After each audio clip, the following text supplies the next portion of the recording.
Welcome to Designed for the Creative Mind, a podcast for interior designers and creative entrepreneurs to run their business with purpose, efficiency, and passion. Because while every design is different, the process should remain the same.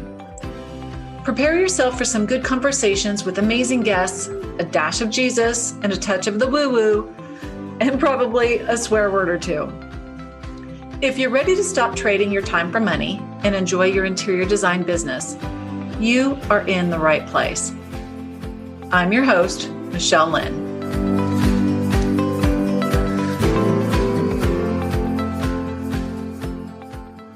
All right. Welcome back to the podcast, everyone. I'm so happy you're here today because I have Kate Ahl. She is the owner and the founder of Simple Pin Media, and we're here to talk about all things Pinterest. So welcome, Kate. Thank you so much for being here. Yeah, thanks so much for having me. I'm excited to chat with you. Oh my gosh, the Pinterest. This is just one of those, holy moly. You know, there's so much power behind it that it's amazing. So let's start from the beginning, actually. Yeah. Tell us a little bit about your background and how you got involved in Pinterest. And then we'll talk about what a badass tool Pinterest is. Perfect. So I was actually back in 2013. I was doing Facebook marketing for a friend on her site, and I had been doing other blogging things for her. And we were doing a little dabbling in Pinterest, kind of trying to get exposure. But Facebook at that time had business pages they were unlimited reach, right? So you could post anything, you get all this traffic. Well, then they started to change their algorithm and move towards ads. And Thank you, Facebook. Exactly. You have this group of people saying, where are we going to go next? And there started to hear rumblings about Pinterest, which is 3 years old at the time, but that people were getting traffic from them. And so we started diving into it, kind of started exploring. And then right at the same time, my family was also experiencing crisis post-recession, and my husband couldn't find a job. Yes. I had 3 little kids. I was on food stamps, and the employment was running out. And my friend who I was working for said, hey, you should manage people's Pinterest pages because they don't know what they're doing. And I was like, that's such a dumb idea. Nobody's ever going to go for that. And she was like, you're poor. You don't have any option. So I said, okay, I'll try it. So January 2014, I bought the domain Simple Pin Media, and I got 3 beta clients and said, I want to learn everything there is to know about managing Pinterest, how it will work for your business, because I knew that their brains were still focused on Facebook. Like they couldn't let go quite yet, hoping the dream would come back. So I said, I want to figure this out for you. They started getting traffic. They loved it and said, this has been such a saver for my business. Told more people, it grew from there. And now we have a big agency and we manage for like 120 clients and have all these things. That's so amazing. It's been a crazy story. Did you send that friend a thank you gift? Yeah, she's my best friend. So she takes all the credit for sure. She's like, I saved you. I'll take the credit forever. And yeah, it was such a good idea because at the time, nobody knew how to use Pinterest. They were still so confused and Pinterest was confused. And so I wanted to really distill it down to very simple, actionable tips so people wouldn't feel overwhelmed. Okay, so let's talk about Pinterest and why is it such a badass tool for business owners? Because back in the day, I was one of those people. I was like, I don't know what the heck I'm doing. I'm just getting pretty, I want my closet to look like this. Yes, exactly. And that was the hardest leap is a lot of people had used it personally and they understood how to use it, but how were they to position their own content? Were they supposed to pin it, share it? How did that look? And one of the things that's been great about Pinterest that's different than everywhere else is that it is a search and discovery platform that people go there to look for ideas to eventually go to a website to take action. So there's this move off the platform, whether Pinterest likes it or not. We're going to talk about some updates they've made to make that a little bit more impossible. But it's not social like Instagram, where you go on there and you follow people and you want to know about their life. You go onto Pinterest because you're really concerned about you. So the joke is that pinners don't care about you. They care about what you do or how you can help them or what product you have. Interesting. So it's you said it's a search and discover platform. So it's kind of like the Google. Yeah, 100% with images, pretty much. That's really the distinguisher. And the same frame of mind that people approach Google to find an answer or a solution is the same frame of mind that they approach with Pinterest. And the important part is that, or the important distinguisher is that when people go to Google, they want an answer right away. When people go to Pinterest, it's kind of like they're giving themselves 3 to 6 months to make a decision. So the person who's getting ready to overhaul their kitchen, they are starting to pin on Pinterest 6 to 9 months, maybe even before they contact you. They want to gather as many ideas and get their style so that once they decide that you're the designer for them, they roll up with their Pinterest board and they're like, make this happen, right? Yes, that's so true. And that's where we say, go pin your inspiration or what. It's so much easier to pin because you can see what's in their head. Yes, it's a picture's worth 1,000 words. Yeah. And even like when you do go Google something, like what does farmhouse kitchen look like? Yeah. So many times Pinterest is one of the top results. Yep. And it takes you to that. So you're getting Google juice as well as, Pinterest. Yep. I don't want to call it Pinterest juice, but right. I get where you go. Some Pinterest love. Yeah, exactly. And then it gives you Google juice because it goes back to your website if you pinned it from there. Yes. Let me interrupt myself to take a quick moment to thank Satinoff Insurance Agency for sponsoring this episode of the Designed for the Creative Mind podcast. Their support and understanding of the interior design, decorating, and home staging industries is unrivaled. Satinoff understands what our businesses do, and they provide insurance that lets me sleep at night. Yep, this is the firm that I use, and they will do the same for your sleep habits and your business too. They're more than an insurance agency, they're an extension of my business. They take care of the worry because they are the experts, which allows me and my team breathing room to do what we do best, design beautiful spaces. You can find their contact information below in the show notes. Give them a call today. Okay, so let's talk about this because one of the things that I can tell you from talking to hundreds of designers on a regular basis, as well as having the experience of it, is that, okay, so where in the hell should I be and what should I be doing? Because I'm on Instagram and then I post it to Facebook. And now you're telling me that I need to do something completely different for Pinterest. Mm-hmm. Like, yeah. Especially if it's a solopreneur, it's like there's only so much time in a day. Yep. So like, how in the hell can you be efficient with this when you're trying to do it all? Yeah, such a great question. So one of the great advantages to designers is that they don't have to do a lot of extra text on their images. Their images really tell the story itself. Whereas if you're another content creator that does food or lifestyle, you have to create all these images and put the text overlay. But when it comes to home decor and design, pinners don't really want that. It's kind of like in the way a little bit. They're like, I just want to see the room, right? So you don't have to do infographics and all of that sort of jazz. No, you really don't. Unless you're doing like a roundup of like 10 best whites, there's like a million, right? But I definitely have searched for that in the past, like the best white for kitchen cabinets. You can do roundups like that. But if we're talking about showcasing your designs, number one, when it comes to looking at where you're going to market your business is Instagram tends to be people who are warm to you. They've probably heard about you. They're starting to see your design on there. They're really interested in following you and kind of seeing what you're doing. Whereas Pinterest users are totally cold. They're new leads. They don't know anything about you. It's a great place to build your brand and your awareness. So it helps, number one, to see them as different. And so you're accomplishing different types of goals. Then if you're using something on Instagram, it is a square, which Pinterest doesn't love. They really prefer a vertical, a 2 to 3 image, but you can repurpose some of that over on Pinterest as long as you know where you want people to go. So you have to link back to your website as opposed to just posting a picture like you would on Instagram. So you're not saying, because I don't even know how to do this if it is a doable thing. So you're not saying to post from to pin your Instagram stuff. You're just saying to take the content that you've already created, drop it into your website somewhere, and then pin it. Exactly. So I would take it from this point. We all have the hub and the place where we want people to go to learn more about us. Even if we're using Mhm. Instagram, you might have Linktree or something like Yeah. that. So we think of this place first, and then the tools that are out there are really helping to drive exposure or help people get more information. So Pinterest is one that drives a lot. So Hmm. whatever you use in your visuals, it's just thinking of it as Pinterest is pointing them to a place. So if you have short form videos, even if you're using them for Instagram stories, actually, here's a great example. We have a person that we have worked with before in our community. She is a designer. She takes pictures inside of homes just with her phone, just scanning, Hmm. kind of showing all these things.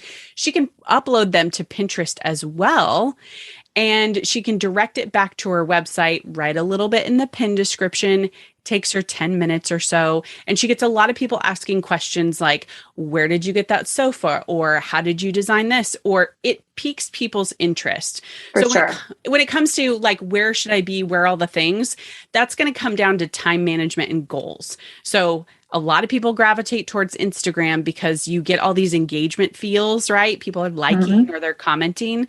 But when we think of Pinterest, we think of traffic driving. So, what can you do in an hour a week just to repurpose your content and put it over there so that people are starting to see what your designs are like and using you as inspiration? Right. I never even thought about the video stuff. So you could even like do a reel, Yeah, which we I do that all haven't the done time. We yet. I'm not that repurpose. cool. Yeah. And I'm then you not just, either. you get paid to be that cool. I So know. you can record it, do your reel, and then you can download it onto your phone and then you can upload it to Pinterest. Yep, exactly. Real So you're easy. not doing as much work. You're not Genius. doing as much work. The other tip that I have for people, and this is something that Pinterest has added that's new. It's called an idea pin.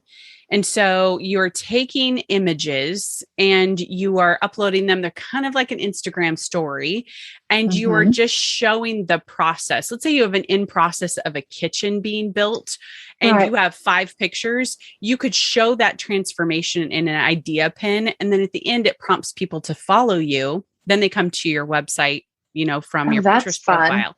That is really easy too. And it can all be done from your phone. Even if you just did one a week, you're good. Hmm. That's what Pinterest is prioritizing right now is video and idea pins. I feel so far out of the loop.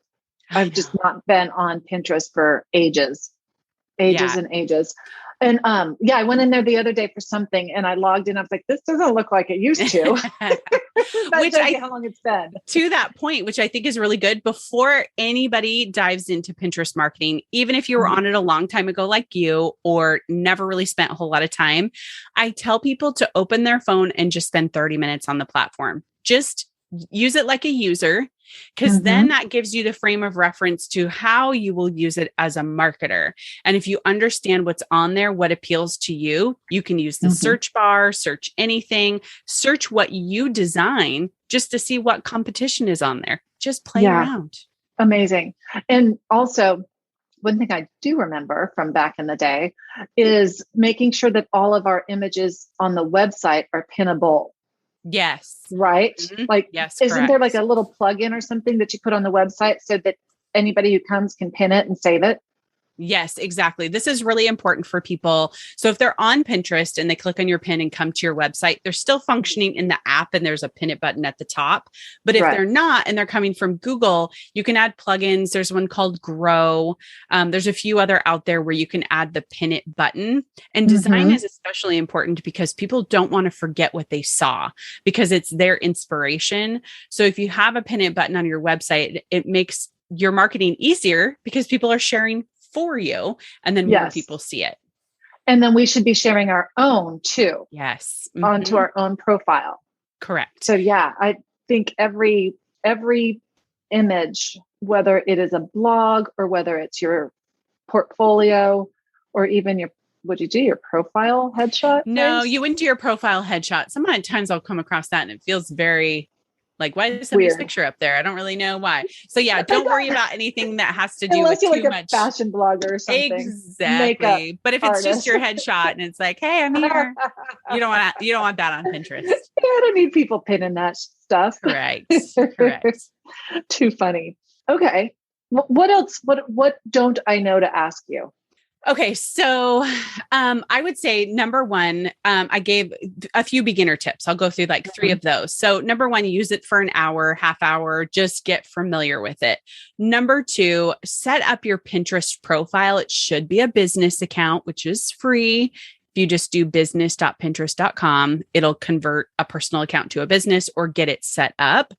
The biggest thing you need to know is that your Pinterest profile really describes who you are and what you do. And it's all about you. So don't worry about pinning other people's stuff. You really want to make it about you. The great advantage that I think designers have is this can also be a tool you use with your clients. So let's say you're working with somebody and you need that inspiration. You can create a group board with this person, and then you can both work together to pin a lot of stuff on your profile. So people can see such and such project, whatever the name it is, and people can watch that unfold. Or maybe you specialize in a particular design, like modern farmhouse or whatever. You can showcase all of that. So you keep that public. Yeah. Because I think we've always done it private. Yeah. But this way people can kind of follow along. It's exactly. Like, this is really reality compared to what you watch on television. Exactly. And you can even, I would highly encourage you in the name of that board and even the description to use a lot of descriptor terms about what makes this project unique. If it's the design style or even the location is also another one that you can do as well. But that Pinterest profile, if I was to come there, I would understand exactly who you are, what you do, and what you specialize in. And then I would be able to go to your website from there and learn more. But this is really the hub. That's the place that we want you to get really tightened up before you really do a whole lot of pinning. So they have boards on there. With each board, it's titled a very specific title for Pinterest to know what it is it's about. So people can see more of that. So when you create the boards, 3 to 4 words, don't do cutesy titles. Don't do any of that. Just do modern farmhouse kitchen. Or I'm going to have to go back and edit. A lot of people do, which is why I wanted to hit that point. Because if you started a Pinterest profile ages ago, and let's say you have some recipe boards on there, just go ahead and move those to secret, and we'll just pretend they were never there. And then make sure it's all about what you do. So don't worry about pinning other people's stuff. That is such good advice, because I think, if you guys are listening, don't go look at my Pinterest for any sort of examples. Yes, you give it a couple weeks and be like, now go look. Now go check it out. Kate. Exactly. So after that, I would say once you have your profile set up, now you can begin to either create Pinterest images. There's lots of Pinterest templates you can buy using Canva. There's template packs if that's not your favorite thing to do. So go look for those and then begin to create some images or even upload images, because you don't have to spend too much time creating because you don't need that text overlay. Uploading images to the board that closely matches the topic. So if we're talking about that modern farmhouse kitchen, upload any pictures of projects you've done and link them back to your website where maybe you talk more about your modern farmhouse design or something like that. So that's awesome. So you could do a couple different ways. So because more often than not, we get as many professional photos as we can. Yes. But even if it's not a professional photo and it's a work in progress, you can still upload that and link it back to maybe a blog of the before and after. Correct. Exactly. Or to a portfolio specific to that, because we don't have a signature look. Yeah. But if you're looking for a farmhouse kitchen, and we did a farmhouse kitchen, and then there's another modern kitchen, you could pin it to kitchens that I've done as well as modern farmhouse. Exactly. You can pin it to a couple different boards. Yep, exactly. You can pin it to multiple boards. And even that before and after photo on Pinterest would be a great one to share too. And describing it like a little bit more modern farmhouse kitchen reveal. Because one of the things that pinners want to know is, where'd you get the products? What kind of paint did you use? They want to know the details. Yes. Oh my gosh. We get pinged on that all the time. Yes. So if you even have posts that they don't have to be long posts, but they can lead to the place where people can get the products. Pinterest users are like rabid for that kind of stuff. And if they can't find it, they're just like, oh, this is what I want. This is what's in my head. I need to know what color paint that is. Yes, it is. And now that's a slippery slope sometimes with us, because our clients pay us so much money to get what they get. But there are definitely times where you can just kind of throw out some of those nuggets, and it's not going to do a disservice to the clients. Yes, I have heard that. I do remember reading, it was Studio McGee. I think I saw that she was getting all these comments on this particular paint color for a cabinet. And she's like, unfortunately, I can't share the color of that paint due to my client work. And it was very professional. It was very honest. And it was like, okay, now at least people know she's never going to give away the name of the paint, you know? So, it's our bread and butter. But there are some instances where it's like, oh, here's a pure white is a great color, la, la, la, la, la, but try this, that, and the other too. But on the other hand, I want them to call me and hire me so that I can find the paint that works best for them, because the lighting's always different in every single room. Never looks the same. Which again, there's great tutorials right there. Like if you can educate people too, as to what are their greatest questions that they might ask, like, how do I pick a paint color? What are you good at? Like if people are always sending you FAQs, or you know how to answer a question super fast, that's also content you can put onto Pinterest. That is amazing. Yeah. There's so much that can be done. I can completely understand why people outsource it to you. Yes, exactly. They're like, do this for me. I don't want to do it, so you just do it. Yes. And I teach a lot of that in my interior design business bakery, on, my one-on-one clients, in my free Facebook group, and so forth. A lot of what I'm talking about is just outsource it. We make money designing. Yes. We don't make money like doing the procurement. We don't make money doing Pinterest. Like if I can spend an hour on Pinterest, rock on. But if I can spend an hour designing, then I've got cash coming through. And it takes a while. You have to have the cash to outsource, but 100%. Yeah. To speak to that, which I think has been really unique, is we have worked with designers, and one of the hardest things has been really handing over what the content and some of the visuals and all of that have been. And that's been really a huge struggle for them, because sometimes every single detail, of course, is really important. And I think one of the pieces of advice I would give for somebody handing over Pinterest management or anything else would be, the people who are doing this for you excel in how to get your content in front of the right person in the right way. And even though you have a broad view of your entire brand, the person who's seeing it just has one little tiny sliver in that one image.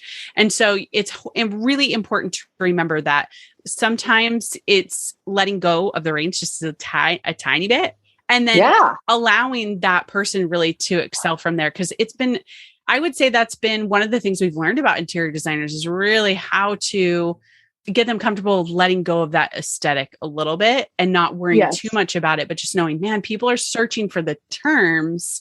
They want to see your visuals, and then they want to come learn more about you. Well, and I think it's hypocritical if I'm not going to let you do your job because I'm hiring you as a professional. It's like, clients, don't micromanage me. You hired me to design your home. It's like, Such a great point. I know that's shocking, but this isn't my natural hair color. I don't tell my hair chick what to do with my hair. Like, this is the end result I want. And she works her magic and gets us there. Yes. So yes, I totally agree. So if y'all are going to outsource, let the professionals do their job and sit back and reap the benefits. Amen. But it's true, because I outsource my social media now for ML Interiors Group. I'm about to outsource it for Design for the Creative Mind. And it's been a game changer. I don't have to think about it. I don't have to be good at it. And, I look at my feed and it's not as pretty as I would make it, but who gives a shit? I mean, I'm getting traction. I'm getting inquiries. I'm getting a lot more engagement. So get over yourself, Michelle, right? Oh, I love it. That's so good to hear you say. And I love that, because I think when you do hire somebody, their first intent, like, is to do the best by their client. Like, your lady doesn't want to screw up your hair color. She wants to make you look amazing. And so it's trusting that process and really letting it unfold so that we can let your business shine. It's what we want our clients to do. stand back and let the professional do her work. I can only imagine. I'm sure interior design clients are far worse than, like when they're telling you. I don't know. There we go. Control, right. Especially when it's your own business. I get it. I totally get it. It took me a while to let go, but it's also finding somebody who can understand that it's hard. So it's nice to hear that you can relate to that. Yep. I get it.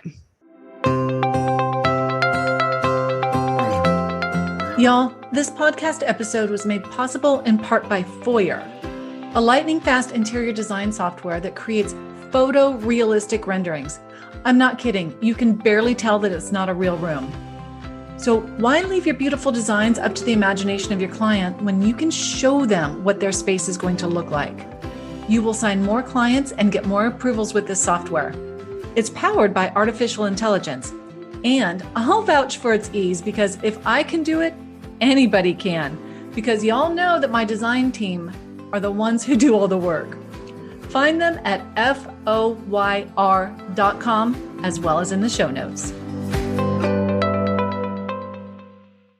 Yay. All right. So I love to talk about all things business and development related, but you might not know this. I like to have some fun.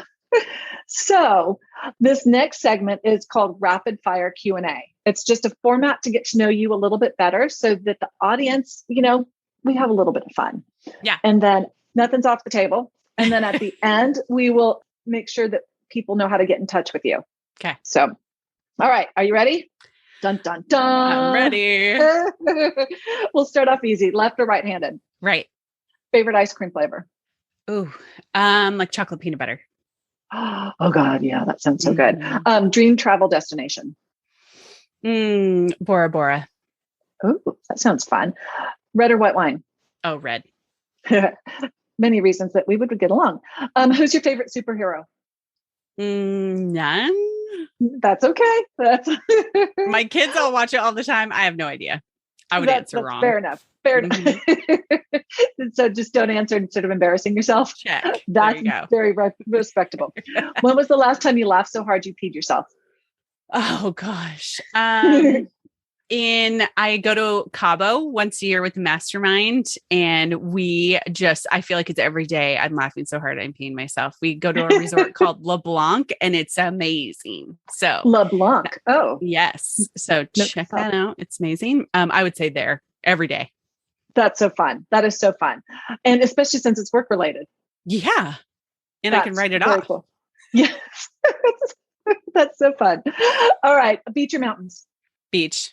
Well, obviously, if you're going to go to Bora Bora. What did you want to be when you were growing up? A teacher. Oh, really? Interesting that you're still kind of leading people. Oh, I know. Dear God. I know. I'm so glad I don't do that now. I have a high schooler. I'm very aware. Chocolate chip or oatmeal cookies? Oh, chocolate chip. Cookies or pies? Cookies. Pies or cake? Ooh, cake. Neither. Cookies. Yes, exactly. What is your favorite color? Navy. Favorite book? Where the Crawdads Sing. Oh, I listened to that at the beginning of the whole COVID thing. Yeah. So that was really, it took me a while to get through it, but it's because I was exercising while I was listening. Yeah. And I actually read it like physical book because I needed like something to help me fall asleep. And it was so good that I couldn't put it down some nights. So I was not sleeping well. There's something to be said about those physical books. I don't listen to books as well at all. Right. Only nonfiction or listening books. Oh, that's a valid point. Yeah. A little bit easier when you're driving or something. What genre of music do you listen to? Oh, kind of all over the map. Like Ellie Holcomb. I really like her. She does some Christian contemporary stuff. So I like her. Sometimes I'll listen to rap with my kids. Sometimes I'll listen to my own kids' stuff. I cannot be nailed down with a genre with music, which drives everybody around me nuts. Actually, I think that's very fun. Yeah. It's just so flexible, and I gravitate towards jazz and Christian, but then I love, like right now I've been listening to country, and then I love Sting and Norah Jones. And then I found this one radio station that's in my car that I cannot figure out how to tag as my favorite. I don't even know what you would call it. It is so much fun. It's like little dance music. So my kid and I are just jamming in the car on the way home from school. Yes. Yeah. It's okay. whatever mood I'm in. Kindred spirit there with the music. Yeah. Either that or just we're both weird, but that's all right. Totally. I'll take that. I will take that. All right, Kate. Well, thank you again for being on the show today. Or if I didn't thank you to begin with, I should have. But I know that some of the tips that you gave are going to be so helpful for our audience. That has just been phenomenal. I love doing this podcast because I always learn something. And you were just chock full of information. If somebody wanted to get in touch with you, where can they find you? Besides Simple Pinterest. Pin Media. Yeah. Besides Pinterest, you can follow what I'm doing there for experimenting. But yeah, Simple Pin Media. And we have several places for you to go, from services to do it yourself to free guides to our podcast. And we have a few podcasts that we've done about interior designers too. So you can follow up on those by just searching on the website, interior design. I will definitely check that out as well. Great. Well, then I'll make sure that all of those details are listed in the show notes as well, so that people can just find it if they're driving or something. Yeah, Don't try to write this down. And so for those of you who can benefit from even more resources surrounding the business of running your interior design business, join the growing community on my free Facebook, but private group. It's called the Interior Designers Business Launchpad. And also pencil in November 10th and 12th of 2021. We're having the second annual Interior Design Business Success Summit in Dallas, Texas. And you can find all of this information at Designed for the Creative Mind. And last but not least is, please don't forget to leave a review for any of the podcasts that you've enjoyed. We'll see you next time. Hey, y'all. If you love the show and find it useful, I would really appreciate it if you would share with your friends and followers. And if you like what you're hearing, want to put a face with a name, and get even more business advice, then join me in my Facebook group, the Interior Designers Business Launchpad. Yeah, I know, it's Facebook. But just come on in for the training and then leave without scrolling your feed. It's fun. I promise you'll enjoy it. And finally, I hear it's good for business to get ratings on your podcasts. So please drop yours on whatever platform you use to listen to this. We're all about community over competition. So let's work on elevating our industry one designer at a time. See you next time.